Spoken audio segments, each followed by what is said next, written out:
सुंदरवन के एक बहुत ही पुराने और घने पेड़ के कोटर में रानो चिड़िया अपनी छोटी सी मासूम बेटी गुड़िया के साथ रहती थी।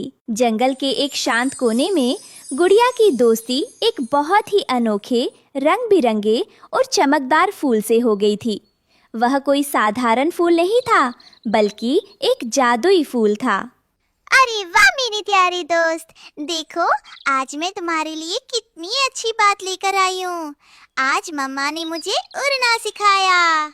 जैसे ही गुड़िया खुश होकर हंसती है, वह जादुई फूल एकदम से खिल उठता है और उसमें से सुनहरी रोशनी चमकने लगती है।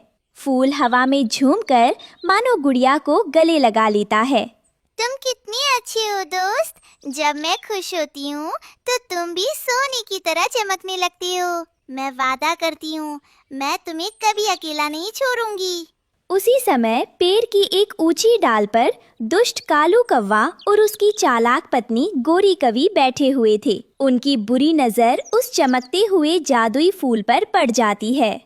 कालू जी, जरा उधर तो देखो, वह फूल मामूली नहीं है, उसमें से कैसी दिव्य रोशनी निकल रही है। अगर हम इस जादुई फूल को पकड़कर राजा चील को बेच दें तो सोचो हमें कितने सारे सोने के सिक्के मिलेंगे। का गोरी, तुमने बिल्कुल सही कहा। इस फूल को बेचकर हम रातों रात इस जंगल के सबसे अमीर कौवे बन जाएंगे। लेकिन वो चिड़िया की बच्ची गुड़िया हर वक्त उस फूल के पास ही बैठी रहती है। हमें किसी ऐसे मौके का इंतजार करना होगा जब रानो और उसकी बेटी घर पर ना हो।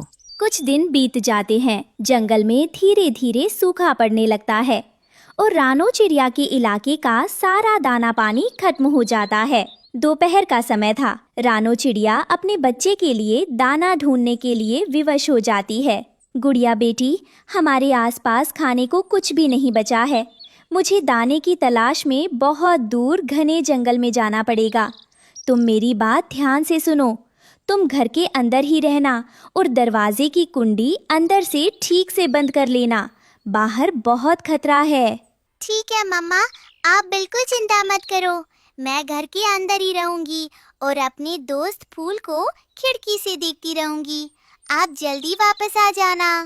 रानो चिड़िया भारी मन से अपनी बेटी को चूमती है और उड़ जाती है। झाड़ियों के पीछे छिपे कालू और गोरी यह सब देख रहे थे। देखो गोरी, रानो चिड़िया चली गई। अब रास्ता बिल्कुल साफ है। चलो उस जादुई फूल को उखाड़ लेते हैं। कालू और गोरी रानो के कोटर के पास पहुंचते हैं। कालू बहुत चालाक था। वह कोटर के दरवाजे को खटखटाता है और अपनी आवाज बदलकर बिल्कुल रानो चिड़िया जैसी मीठी आवाज में बोलता है। गुड़िया बेटी, ओ मेरी प्यारी गुड़िया बेटी, जरा दरवाजा तो खोलो। देखो तुम्हारी मम्मा वापस आ गई है। मैं तुम्हारे लिए बहुत ही मीठे मीठे और रसीले फल लाई हूँ। जल्दी खोलो बेटी। मासूम गुड़िया को लगता है कि उसकी मम्मा सच में आ गई हैं। वह बिना सोचे समझे दरवाजे की कुंडी खोल देती है। जैसे ही दरवाजा खुलता है, सामने कालू और गोरी को देखकर वह बुरी तरह डर जाती है। आप दोनों, मम्मा कहाँ है? आप मेरे घर में क्यों घुस रहे हैं? पीछे हटिए। तेरी मम्मा तो बहुत दूर गई है। अब इस घर में जो कुछ भी है वह सब हमारा है। कालू जी, तोड़फोड़ शुरू करो। कालू और गोरी घर के अंदर घुसकर रानो के छोटे से आशियाने को तहस नहस करने लगते हैं। मिट्टी के बर्तन और तिनके बिखर जाते हैं। गुड़िया अपनी जान बचाने के लिए कोटर से बाहर भागती है। उसे कुछ समझ नहीं आता और वह सीधे दौड़कर मैदान के कोने में लगे अपने इकलौते दोस्त जादुई फूल के पीछे जाकर छुप जाती है। बचाओ, मुझे बचाओ दोस्त। ये दुष्ट कौवे मेरा घर तोड़ रहे हैं और मुझे मारना चाहते हैं। अपनी सहेली गुड़िया को रोता हुआ देखकर वह जादुई फूल अचानक उदास हो जाता है। उसकी पंखुड़ियां झुक जाती है। कालू और गोरी उड़ते हुए सीधे उस जादुई फूल के पास पहुंच जाते हैं। फूल को मुरझाया हुआ देखकर कालू गुस्से में आ जाता है। अरे, इस फूल की रोशनी कहाँ गई? ये काला क्यों पड़ रहा है? हट जा छोटी चिड़िया, इस फूल को हमें दे दे, वरना अच्छा नहीं होगा। नहीं, मैं अपने दोस्त को कभी नहीं ले जाने दूंगी। ये मेरा सबसे अच्छा दोस्त है। तुम बहुत बुरे हो कालू कौवे, चले जाओ यहाँ से। कालू जी, देखते क्या हो, इस चिड़िया की बच्ची को सबक सिखाओ, तभी ये इस कीमती फूल को छोड़ेगी। लालच में अंधा होकर कालू कौवा अपने भारी पंखों से मासूम गुड़िया को जोर का धक्का मारता है। गुड़िया दूर जाकर एक नुकीली और कंटीली झाड़ी पर गिर पड़ती है। कांटे उसके कोमल पंखों में चुभ जाते हैं। मम्मा बचाओ, बहुत दर्द हो रहा है।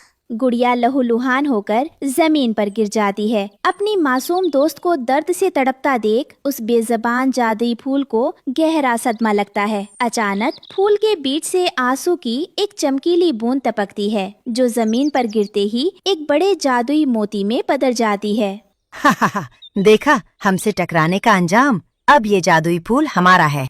गुड़िया, मेरी प्यारी दोस्त, हिम्मत मत हारना, मैं तुम्हें कुछ नहीं होने दूंगा। उस जादुई मोती से अचानक बिजली की कड़कड़ाहट जैसी आवाज आती है और उसमें से एक बहुत ही तेज, दिव्य और जादुई रोशनी निकलती है। वो रोशनी इतनी शक्तिशाली होती है कि पूरा जंगल जगमगा उठता है और जमीन कांपने लगती। अरे बाप रे कालू जी, ये क्या हो रहा है? ये रोशनी तो हमारी आंखें झुलसा देगी। भागो यहाँ से। काव काव, ये तो कोई जादुई शक्ति है। जान बची तो लाखों पाए। भागो गोरी। कालू और गोरी अपनी जान बचाकर उल्टे पैर जंगल की तरफ भाग जाते हैं। मैदान में अब सिर्फ लहूलुहान गुड़िया और वो चमकता हुआ जादुई मोती बचे थे। तभी उस करकते हुए मोती के अंदर से एक बहुत ही धीमी, कोमल और अत्यंत दर्द भरी आवाज गूंजती है। वो उस जादुई फूल की आत्मा की आवाज थी। गुड़िया, ओ मेरी प्यारी दोस्त, रोना मत। देखो, वे दुष्ट कौवे तुम्हें छोड़कर भाग गए हैं। दोस्त, तुम बोल रहे हो? तुम कहाँ हो? गुड़िया, तुम्हें इस हाल में देखकर, तुम्हारे शरीर से खून बहता देखकर मेरे दिल के टुकड़े टुकड़े हो गए। मैं एक बेज़बान फूल था, लेकिन तुम्हारा प्यार सच्चा था। तुम्हें इन दुष्टों से बचाने के लिए मैंने अपने जीवन की आखिरी सांस, अपनी पूरी जादुई शक्ति इस मोती में डाल दी है। अब मेरा समय खत्म हो गया है। मैं हमेशा के लिए जा रहा हूँ। अलविदा मेरी दोस्त। मोती से निकलने वाली पवित्र जादुई रोशनी रेंगती हुई गुड़िया के पास जाती है और उसके पूरे शरीर को छू लेती है। देखते ही देखते गुड़िया के सारे घाव भर जाते हैं। उसके पंखों का खून साफ हो जाता है और उसका सारा दर्द तुरंत गायब हो जाता है। गुड़िया बिल्कुल ठीक हो जाती है। अरे, ये कैसी ठंडी ठंडी हवा है? मेरा सारा दर्द गायब हो रहा है। मम्मा देखो, मेरे घाव भर गए। गुड़िया, मेरी प्यारी दोस्त, अच्छा हुआ तुम ठीक हो गई। अब तुम सुरक्षित हो।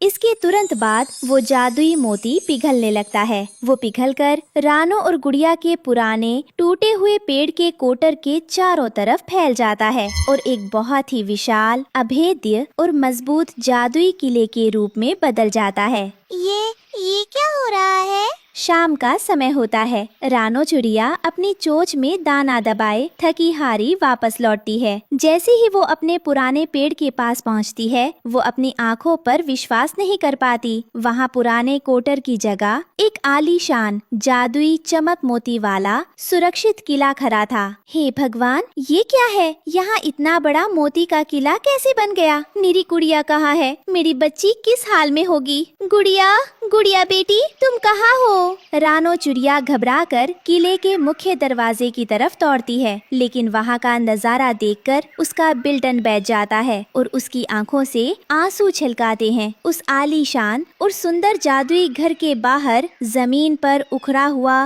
बेजान और पूरी तरह से काला पड़ चुका वो जादुई फूल गिरा हुआ था। मासूम गुड़िया उस निर्जीव फूल को अपनी छोटी सी गोदी में समेटे सिर झुकाए फूट फूट कर रो रही थी। उसके आंसू थमने का नाम नहीं ले रहे थे। उठो ना दोस्त, प्लीज उठो। देखो, कौवे चले गए। अब मैं तभी नहीं हंसूंगी। बस तुम एक बार खिल जाओ, प्लीज। एक बार चमक कर दिखा दो। मुझे अकेला छोड़कर मत जाओ। गुड़िया, मेरी बच्ची, तुम ठीक तो हो ना? देखो बेटी, डरो मत, तुम्हारी मम्मा आ गई है। और देखो, अब हमारे पास जंगल का सबसे सुंदर और सुरक्षित घर है। अब हमें कोई भी दुष्ट कौवा कभी नुकसान नहीं पहुंचा पाएगा। हम यहाँ हमेशा सुरक्षित रहेंगे बेटी। गुड़िया रोते हुए अपनी मम्मा की तरफ देखती है। नहीं मम्मा, मुझे ये आलीशान जादूगर नहीं चाहिए। मुझे ये बड़ा किला भी नहीं चाहिए मम्मा। ये तुम क्या कह रही हो बेटी? देखो, इस घर में अब तुम्हें कभी कोई दुख नहीं मिलेगा। तुम्हारा दोस्त यही तो चाहता था। पर मम्मा, मुझे तो बस मेरा वो छोटा सा प्यारा दोस्त वापस ला दो, जो मेरे हंसने पर हंसता था और मेरे रोने पर मुरझा जाता था मम्मा। उसने मेरी जान बचाने के लिए अपने जीवन की आखिरी सांस दे दी, अपनी जान दे दी मम्मा। मुझे मेरा दोस्त चाहिए। चुप हो जाओ मेरी बच्ची, शांत हो जाओ। जो दुनिया से चला जाता है वो वापस नहीं आता। अपनी बेटी के मुंह से एक बेज़बान फूल के इस महान बलिदान की बात सुनकर रानो चिड़िया का कलेजा मुंह को आ जाता है। उसकी आंखों से भी आंसुओं की धारा बहने लगती है। वो कुछ कह नहीं पाती और अपनी रोती हुई मासूम बेटी को कसकर अपने सीने से लगा लेती है। दोस्तों, सच्ची दोस्ती कभी भी रंग, रूप, जात या इंसान और पक्षी होने की मोहताज नहीं होती। एक सच्चा दोस्त वही होता है जो निस्वार्थ भाव से प्यार करता है और मुसीबत के समय अपने मित्र की रक्षा के लिए अपनी आखिरी सांस तक दांव पर लगा देता है। ऐसे पवित्र और निस्वार्थ प्यार का दुनिया में कोई मोल नहीं होता।